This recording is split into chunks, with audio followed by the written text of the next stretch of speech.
All right, welcome everybody. This is the Bearded Llama podcast. I'm Llama Running, and we have the beard with us. Today, for you, we have no idea what we're doing. This is starting in the middle of our conversation. So we're going to kick it off. We're discussing the best acting performances of all time. This is a patchwork list. So if you're following home with pen and paper, just stop because this is not going to be structured. Yeah. Um, I've talked. You know, We've we, tossed out so far Heath Ledger. We've talked about Heath Ledger a little bit. Um, that great performance in the Joker, but yeah. Trevor's grinding the gears. I think Trevor actually has another nomination for best Yeah. acting performance. Well, this is, obviously it's so subjective, and it's also sometimes, when you watch movies for, as long as I have, and your mind doesn't want to recall things. It's just, you think that it would just things leap out at you. But as we started talking about this, I think of Liam Neeson in Schindler's List was a excellent performance. If you haven't seen Schindler's List, you have to. It's an important movie just because you can't forget the stuff like the Holocaust because the moment you forget is when it happens again. So we talked about that. Of course, Humphrey Bogart in Casablanca is a pretty amazing performance. Casablanca is a pretty amazing film. Holds up. Doesn't matter if it's still black. If it's black and white. We have But Adrian Brody too in The Pianist, which is another yeah, Holocaust era film, which is pretty good. yeah. And I don't remember his name, but we thought in the movie Life is Beautiful. Maybe you could look that up. Yeah, Uh, uh, What a it was Beautiful Life. no, Life is Beautiful. Oh, Life is Beautiful. Life is Beautiful. It's a World War II Holocaust era film. It was a foreign film, I believe it was an Italian film. Um, 1997. yeah, mhm. Directed by Roberto Benigni. It has him as the star, I guess. Real quick, and not trying to steal your thunder, I think A Beautiful Life. Um, that gentleman, I'm looking up his name right now Yeah, absolutely. Definitely. It's a very very good role. because Hey, in one of my classes we had to talk about that, and so the gentleman, I'm getting his name right now. I hate Google sometimes. yeah. Okay, I thought of another one. Probably what I think is be his best role. I mean, not that I'm a Marlon Brando, I know a lot of Marlon Brando, but him in Apocalypse Now is pretty amazing. That's a pretty amazing role right there. Um, it's just a it's loosely based on The Heart of Darkness by John or Joseph Conrad, but it's a Vietnam era Fun movie. fact about Marlon Brando: he's from here in Omaha, where I'm living. And Oh, in one of the places I take some of my theater classes, the Omaha Community Playhouse, his mom actually worked there a large chunk of her life. That's where he started acting. And Jane Fonda, her dad's from here in Omaha. She born in New York, but she'd come with her grandma in the summers in Omaha, and she started acting at the Omaha Community Playhouse. mhm. Something I didn't know is Omaha has a very rich, film and theater history, which I did not Oh, know. But and real quick, so It's a Wonderful Life. I think the actor in that, James Stewart, does an amazing job. But that's directed by Frank Capra. Cool fact: him along with four other directors, William Wyler, George Stevens, John Huston, and John Ford, all went to World War II, and they mhm. came back. And after World War II, after done serving, they each made the defining film um, of their careers. And it's just great because you have A Wonderful Life, which came after that, and I can't find the other gentlemen's movies, but it's some of the most influential movies in film were literally these five directors Yes, came I back believe from. in the actor, in It's a Beautiful Life. Um, I believe he was a bomber. Um, he was on a bomber crew in World War II. Let me get his name real quick. It's a Wonderful Yeah, Life. James Stewart, I believe he was the one military because general officer. Yeah, Yeah, because the thing was because he was already a big movie actor when the war broke out, and but he like refused special treatment. He's like, I'm gonna be in there just like everybody else, and being a bomber, being in a bomber in World War II is crazy stuff. You're in a big plane. You're getting shot at all the time. You got pilots, like just all the stress. It changed him. It changed him as a person too. Like he did. He really wasn't the same again after he came back from the war. But but then he had this role with Beautiful Wonderful. Life. And It was that makes wonderful sense. role. That movie's, if you haven't seen it, anybody know this is Christmas time when we're recording it. Me and Trevor each have that high on our list of Christmas movies. It is good. And it's, that makes more sense on how my favorite word, how profound the movie is, having the director and actor both coming back from seeing the worst things you can see. And then last note about those Yeah, directors to World War II and came back and made their movies that define their careers. There's a Netflix documentary on it called The Five Came Back, and it's just literally about them. It's a good yeah, film. Kind of adds some more yeah, depth to the film absolutely. itself. Yeah, see other great roles, and be sure to to comment everybody out there listening, watching. We want to hear some of your great roles for sure. Um, And here's one that might be a little edgy. We'll really quickly take it to our home of Star Wars. Ian McGregor's Obi-Wan. That's a great job. But also Hayden Christensen is Anakin Skywalker. You you're know, gonna get a lot of flack for that. I my generation, like we had the original trilogy, but that already those were kind of graphic films. Like kids my age and I was growing up in the 90s, like we were, getting on the cutting edge at that time of, animation and stuff. So the prequels, that's my Star Wars. And Hayden Christensen's my favorite actor since I was a kid because that's Anakin Skywalker, man. Yeah, And I don't know, looking back, and he played that character perfectly.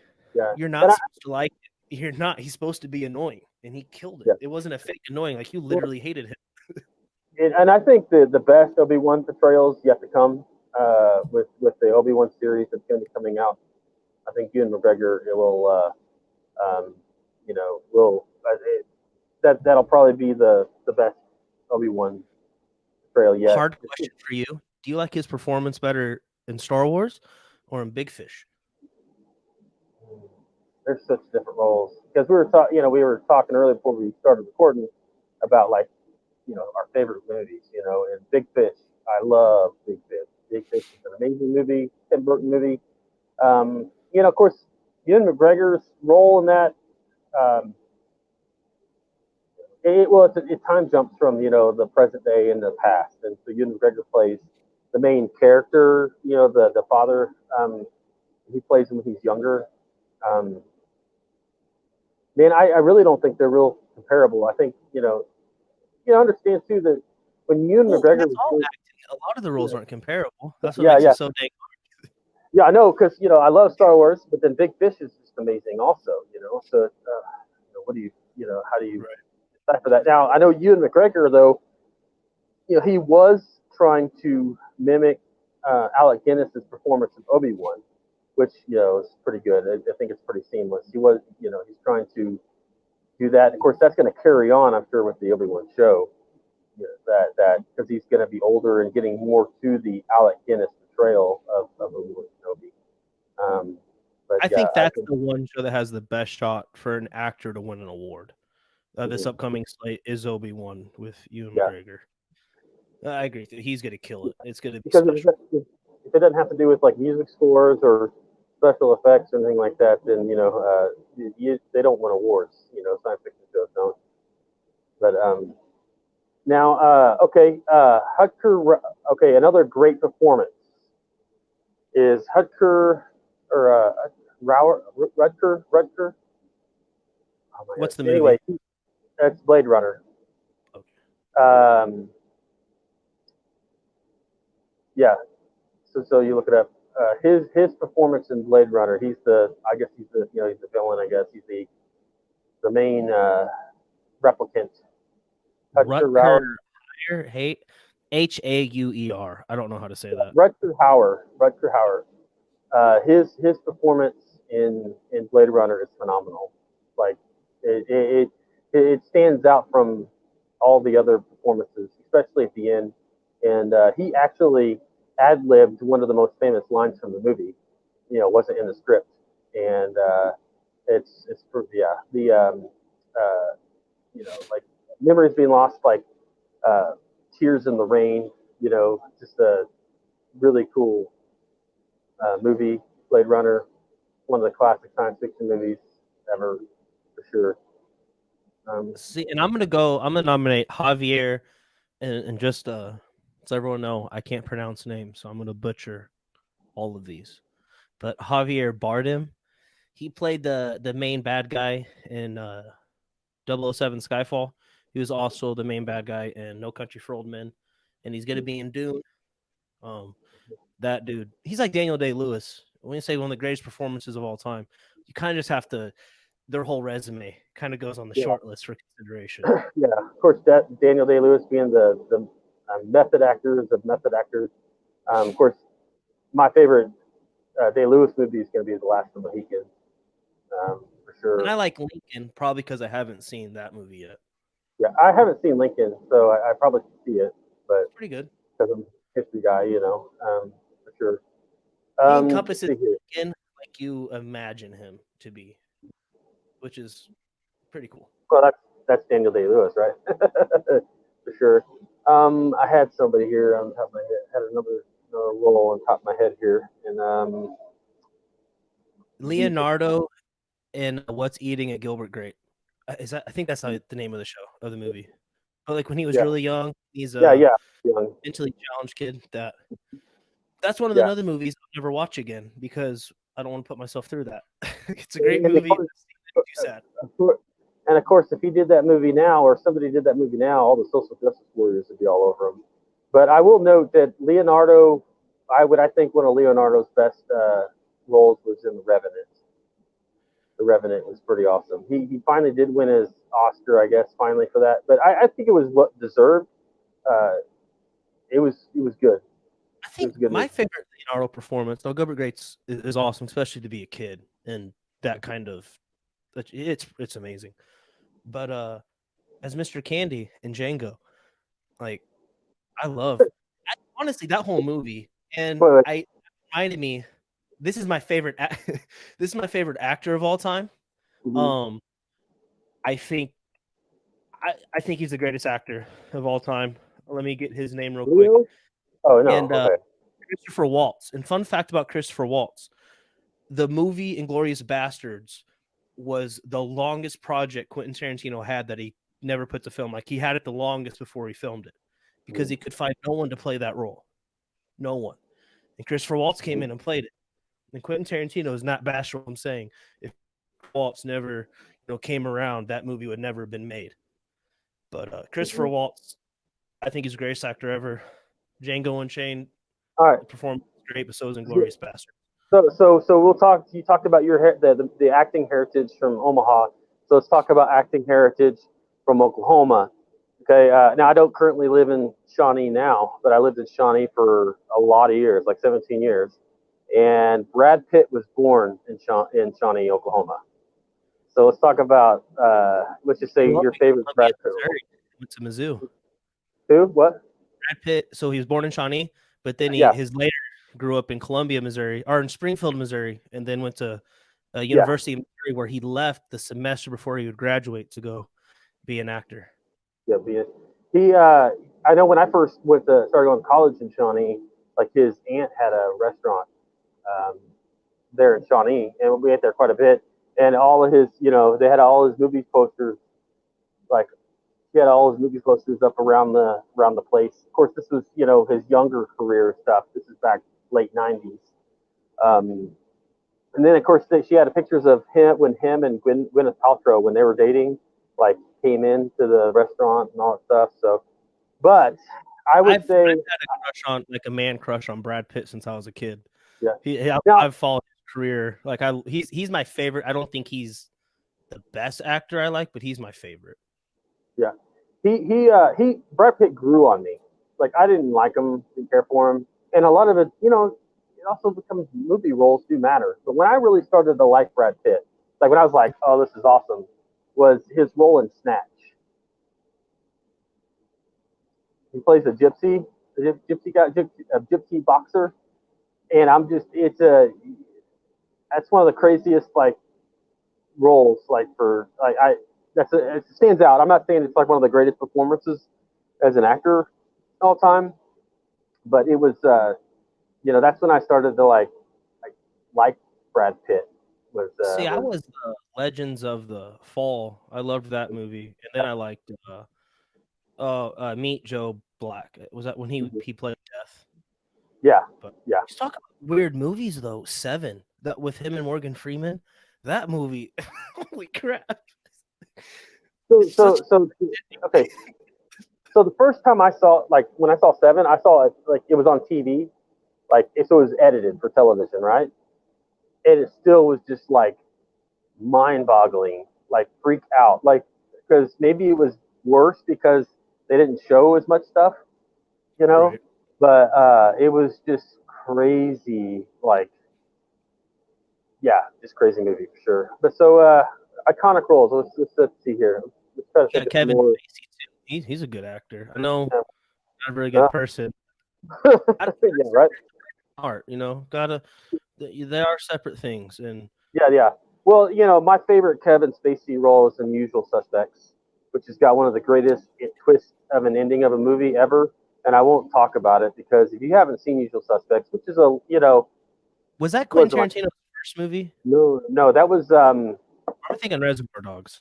what's his name that did the first X Men movie, the very first X Men. I don't know, but yeah, Usual Suspects is really good. Kevin Spacey is really good in that. Um, I bet I was thinking of Reservoir Dogs when I said that. yeah, I apologize to everyone. yeah. Let's see here. Think of some more. We're on the spot. I Great like roles. Kevin I know there's. Spacey in House of Cards because just being able to stop and talk to the camera, break that fourth wall, Mhm, that's hard, and yeah, he did a really good job of not that. for Deadpool. Not for Deadpool. That's great. Ryan Reynolds now becoming a character, and he's Deadpool. It's Yeah. just Deadpool. Well, it's just there's those actors that were born for roles. Like Steve Carell is born for Michael Scott. Like And you in the can't imagine. comic too, Deadpool even makes a comment that Ryan Reynolds would play him in a movie before it happened because Ryan Reynolds has been a diehard fan for years, but they're both Yeah. born in Canada, both the same size. I think they're both the same age too. Mhm. Or stuff like it's crazy. Yeah. Let's see here. I was thinking some more roles here, like big time acting roles. And of course, there's probably a lot of awesome roles out there that of movies I've never seen. I've watched a lot of movies in my life and stuff, but not as much as a lot of people. You know. Hmm. Okay, a good role. It was her first role, which is really good. Was Natalie Portman in The Professional, Is and that weird movie that's kind of rapey? it's not really rapey. It's just she befriends a professional hitman, Leon. Um, but it's very it's for she was like 13 or 14 at the time when she did that movie, or 12 or 13, I don't know. And it was for a kid acting like it was pretty. Definitely put her on the map, for sure when it comes to acting and things like that. So that would be a Connecting standout. Natalie Portman, Hugo Weaving as V in V for Vendetta. That's a Yeah, performance. especially when you never show your face. Like Right. that's pretty amazing. One of my favorite Yeah. scenes ever is like that whole dialogue where he just uses V to start Hmm. like every word. It's like Yeah, I didn't know there's that many words with V. yeah, yeah. And of course Hugo's got that voice. Definitely one of those voices. You know who it is when he's talking. Oh yeah. For sure. Um, let's see here. I think earlier I mentioned Hugh Jackman in Les Miserables. did a really good job in that. As a bonus, when it comes to talking about Hugh Jackman, the Prestige with Christian Bale and him, that was a very well done movie for sure. When it comes to, you know, and just so y'all know out there, we're not like Academy like elitist when it comes to talking about best performances. And I know it's easy to flirt the line between our favorite and then what's actually maybe like the best. So you know, because there's a lot of great performances out there for sure. You know, when somebody embodies a role, even if it's not the, um, with something that impresses the academy, like we think it should, for You sure. know, I don't know if it's just me, but I seem to enjoy and appreciate the roles of the bad guys more. And I think those are some of the best performances. Like the Well, crazy psycho killer or the Joker. It's like, if you're a bad guy, I love you. And I don't know. I think well, that says me. if you don't have a convincing villain or bad guy or antagonist, like you really don't have a movie. I mean, you know, that's DC's problem with the movies is they are horrible at developing villains. Like it's like the first Suicide Squad.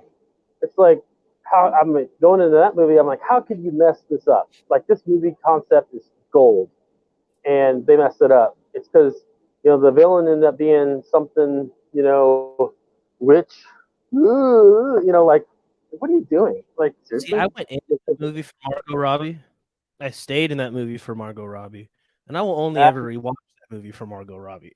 Uh, yeah. That's the only reason why. I mean, the hit of the movie was, I guess, Margot Robbie, and that's probably because people like to look at Margot Robbie.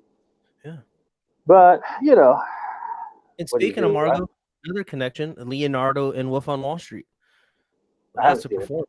Oh, you gotta. There's a scene where he is high on Quaaludes, and he's obviously sober when he acts it out. But man, does he not kill it?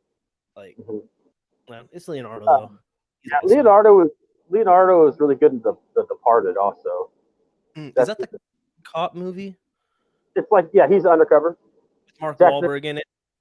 Mark Wahlberg. I love Mark Wahlberg. He's like kind of a side character, but yeah, I like Mark Wahlberg in that movie. Jack Nicholson is the kind of the crime boss guy in there, and then Matt Damon is um, the, uh, the dirty cop in that movie. So, um, What is your so favorite Jack Nicholson performance? man, I tell you, it's hard to get past The Shining. I've never seen it. The Shining.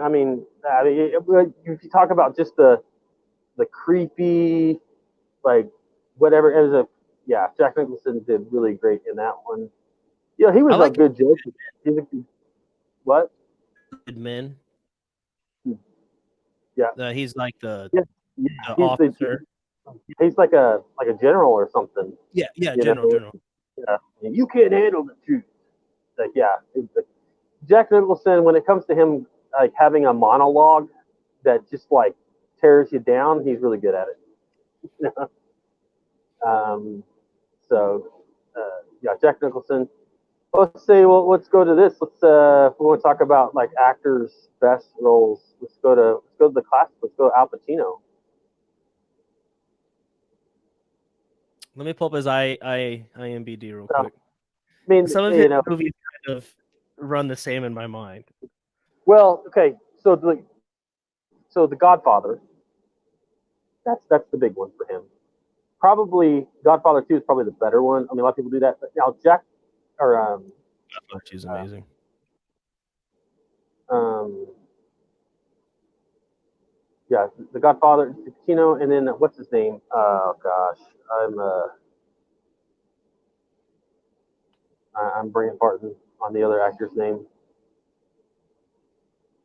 Anyway, but I really liked also Al Pacino in the movie called Heat. That's a pretty good one. Yeah, it's a long, cop movie. Val Kilmer's in it. Okay, I'm gonna go with Donnie Brasco with him and Johnny Depp. That's my favorite performance by him. Now, since I mentioned Val Kilmer, another very iconic role. Whether you could debate if it's one of the greatest roles ever, but it's Doc Holliday. I mean, I am your Huckleberry, or I'll yeah, be your Huckleberry. no, I'm your Huckleberry. Does anybody have Hold, the guts to play for blood? I'm your hold on, Huckleberry. Kilmer, Tombstone. He has the greatest. I'm Huckleberry. I said mine perfectly for you right there. Johnny Ringo says, "Does anyone have the guts to play for blood? I'm your Huckleberry." And that was the guy that was in Mandalorian, right? He was Yes, the Michael sheriff. Biehn. Michael Biehn, yes, the whatever the Merc guy that with the magistrate. Yeah. Hold on, let's stay on this real quick. There, it's my favorite quote from there, and one again, I don't want to mess it up. So just give me a second. From Oh, it's Tombstone. when they're in the bar and they're playing cards, and the dude slaps him. He says something about blood in your mouth. It's like the Oh most yeah. Are badass quote ever. yeah? Are you gonna just stand there and bleed? Yeah. Yeah, it's just like I want to be Doc Holliday. That's So, just well, who I want to be. actually, that's Kurt Russell. That Oh, says that. that's right. Wow, says Well, that. Wider says that. Yeah. Now, Well, still a great movie. Just watch Tombstone, full of amazing one-liners. You just gotta yes, stand there, put in your mouth. yes. He goes when he's like, "Are you retired too?" I'm in my prime.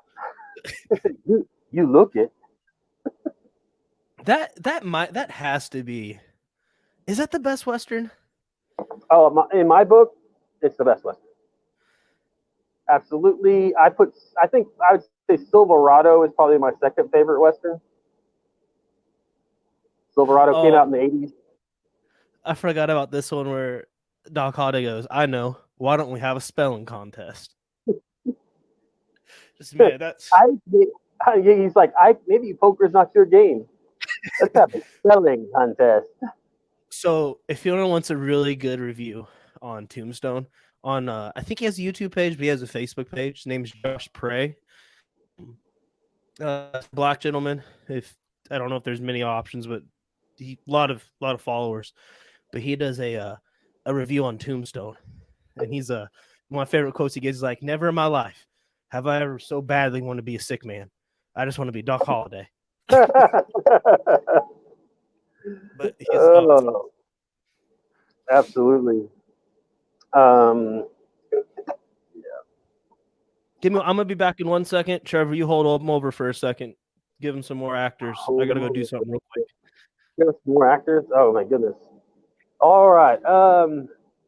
Everybody. How about this? I'll just talk about some movies that I love. Of course, we talked about Big Fish. Movies that, if you know me, that you may not know. I mean, like if you kind of know me, you may be surprised at movies that I absolutely love and think are some of the best movies for me, at least my list. Big Fish, The Secret Life of Walter Mitty, phenomenal film. Just beautiful film. The way it's filmed, yeah, Ben Stiller did a great job with that movie. There's a foreign film, a Kenyan-made foreign film called Supermoto, and it's finally available in the States, so that's awesome. Another foreign film would be Intouchables, not the one that Cranston and did, the new, but the actual like French-made one. Pretty amazing movie. And then of course, Life is Beautiful. That's another good foreign film too. So, which got some Foreign movies. film, Skin of the Wolf, on Netflix, guys. The title's in Spanish. I don't know how to say that. Yeah. Oh, Skin of the so I thought of another great Liam Neeson role. What is it? Is The Gray. Love that. That's the Wolf movie, right? Yeah, yeah. Yeah. Woo!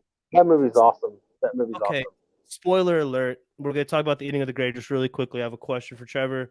So, all right, there's your warning. Did he live or die? Because it kind of just it leaves it up for your own thought. I think he dies because, bro, you struggling already, and now the wolves got you.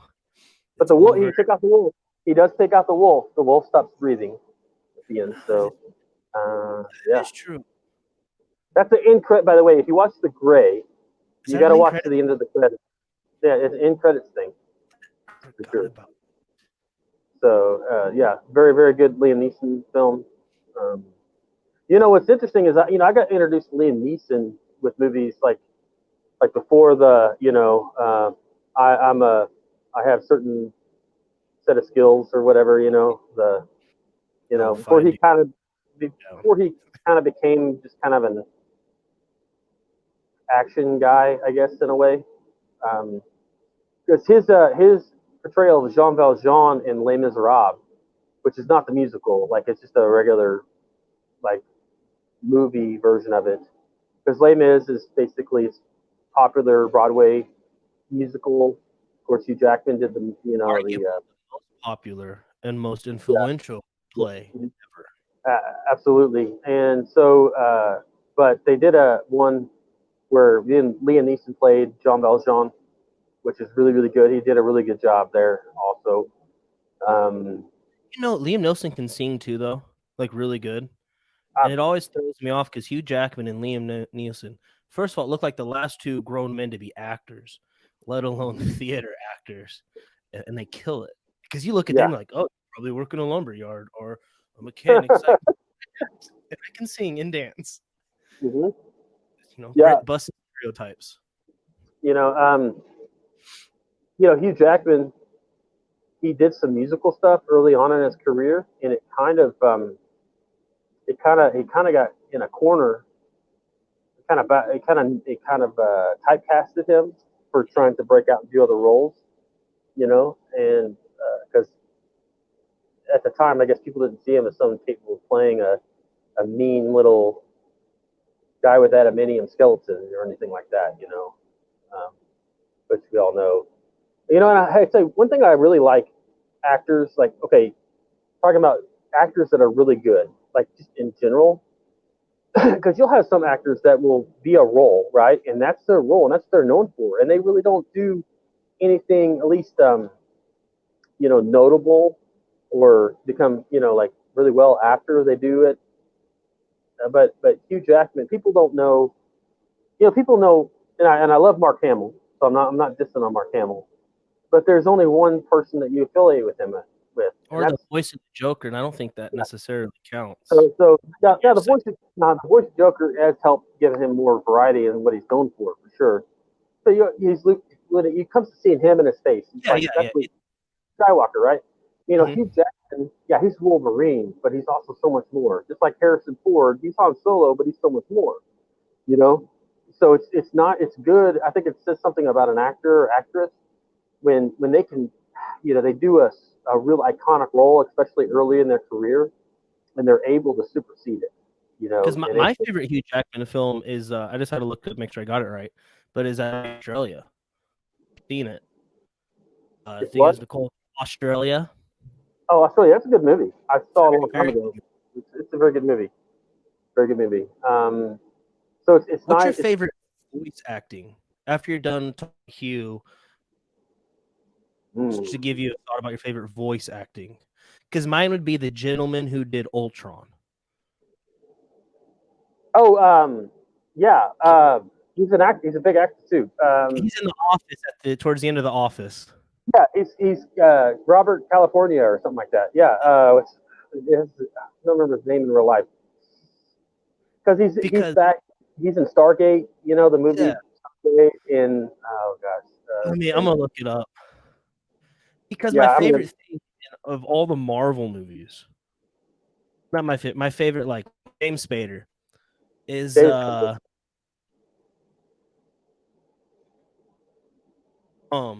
the very end of Age of Ultron, uh when the last Ultron body is coming, right? Mhm. And then you have Ultron and Vision, and it's two robots talking about existence, and like that's how the movie. I just, I don't know. That's once again, it's profound. I need to get a shirt that says profound. Hey, I hey. love. Well, when we have some Bearded Llama merch, maybe we'll just have a shirt that says profound. So on I it. don't know. I just the con. I don't know. Maybe it's not as deep as I think it is, but two Mhm. two robots talking about existence like that. I don't know. I'm a nerd. Okay, That gets so hey, oh, if you want to talk about those types of scenes, well, if you get off your butt and watch Blade Runner, and that's the whole thing with Hector Hauer at the end, is him contemplating, like, because he's a replicant, so he's a I think you've told me made. about this when we're camping, Yeah, and it's pretty deep. yeah.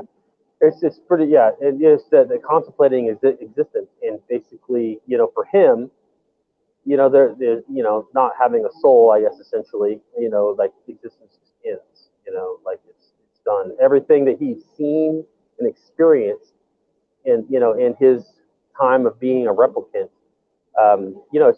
it's going to disappear like tears in the rain, which again is iconic line that Rutger came up with on set. You know, that Is that the most profound ending to a film to you? Or because mine would be, or at least okay, so most profound is Full Metal Jacket at the end when they're singing the Mickey Mouse Club song, just marching through the war torn city. Like just that is oh my gosh, that is something about that. that's MICKEUMOUC. yeah, it's definitely notable ending, sure, or the end of the antagonist of the movie, for sure. That's definitely a very notable one. Would be the Blade Runner one. But that contemplation of what's consciousness, what's like what's memory, of what the things that can be lost in life. It's just like even though we have well, like we believe we have a soul. There's an eternal element to us. We're just a skin body for our carrier for our souls. But um, the idea is that when somebody dies, you know like that, everything that's in there is now gone from the world. Like it's just gone. Just I've thought about that because being somebody that's read a lot of books and learned a lot of things and developed a lot of different skills, in my life, it's like when it's when life is done, that it's only what you really, it's what you pass on, right? Like the only way you can do anything with that's going to have lasting effect out past your life is be able to pass that on in some way, and That gets me not to forget. one of the sayings I love. It's where people have two deaths. The first one is when you die. The second one was the last person who knew you dies. Like when your name leaves this earth. Yeah. And that's like, dang, I think that's a book actually. Yeah, because if you think about even a lot of the famous or people or whatever iconic people that have like died in our lifetime, and yeah, we remember them and everything, but when it comes to the scope of history, like most of those are gonna like most of those are just gonna be forgotten to history, Right. Even people as big as like Steve Jobs, I mean, I'm sure that he probably will last longer in the history books than most people. But even Who's that? someone like that, in 500 years, Steve Jobs could just be like, Who's Steve he's Jobs? Apple, man. That was a joke. Apple. It was a Yeah, very right. poorly executed joke. Yeah. Of course, Elon Musk has a lot more probably chance of, living, like having a living legacy, for next generations to come than like that, because like, but, some people are like, no, Steve Jobs is going to remember it forever, but maybe not. Don't know because so much things can be lost. So it's now of course this is not to lead us to have an existential crisis in our lives, but it's the thing to pass on, and it's something I've thought about a lot since I'm getting a little bit older and I don't have a family. I don't have kids. I don't have people that like where I'm like trying to seek and find ways to what can I pass on? How can I contribute to the next generations some sort of legacy? Since at least as of right now, I don't have, my own flesh and blood or a kid I've adopted or anything like that to pass that on to. And I would love to, absolutely. Hey, maybe To you'll meet someone right before you die, some young girl, who you'll train in the ways of woodworking. And she can take your last name when someone asks. You can be like, "What's your name?" Christina. No, Taylor. no. Ray Skywalker. That set So up the Ray, greatest memes ever. yeah, yeah, right. The I saw this meme. It was Anakin talking to Luke, and Luke goes, "I didn't know she was gonna do that." And then Anakin's like in the lava, like that crazy meme. He's like, "She put it in the flipping sand." So yeah. great. I hate you. I hate you. Did you know? And I think I knew this but forgot that lightsaber duel between Obi-Wan and Anakin is the longest continuous sword fight in television or film history. It is 12 minutes nonstop. I didn't know it was 12 minutes because when I watch it, I turn into a kid again and it's gone in like 30 seconds. Yeah. But I didn't know It's that. intense, and it's a really intense one too, man. Like they like, it's yeah, it's pretty bad. Another cool fact about that is so normally in the lightsaber fights, they have to speed it up a little bit They to didn't make it have to, better. man. They had to slow it down Mhm. because I guess that they've been working on. They had those two, like for the most part, choreographed that fight themselves and been working on it since Clone Wars, I guess. And just kind of for the most part put that fight together between those two and They had had it it down. Yeah, memorized. they had the choreography down so well that they just flew. You know, like I've I've seen some of the behind the scenes footage of them doing it. You know, it's like it's real time, and I'm like, hurt here. You know, but they were at it. Definitely pretty good for sure. Okay, well, that's I'm sure I'm sure after we're done like recording this, I'm going to think of a million other great roles that I should have talked about, but what do you do when it's later at night, We got to whatever. leave room for part two. Yeah, so but yeah, iconic acting, iconic roles. Definitely everybody out there, we want to hear some of yours in the comments so we can either agree with you or make fun of you. So of course it's all in good fun, of course, but we definitely want to see that. So, but I think that's gonna do it for this spot. Don't you think? So Yeah, I think the last probably role that comes to my mind is Patrick Mahomes acting like it's hard to be an NFL quarterback. That's a great performance. But thanks for coming, everybody. We'll holler at you later. We'll have a link to Trevor's Star Wars banner group. If you want to talk some Star Wars with us, we'll have a link to Trevor's workshop. You want some get really cool merch? We got some cool. I don't have anything. He has some pretty cool knife we're boxes. I working on actually it. ordered. But give us a follow. Drop comments like Trevor said. Favorite acting performance. Favorite ending to a film. Honestly, just talk to us and we'll respond to you. But we'll holler at you guys next time.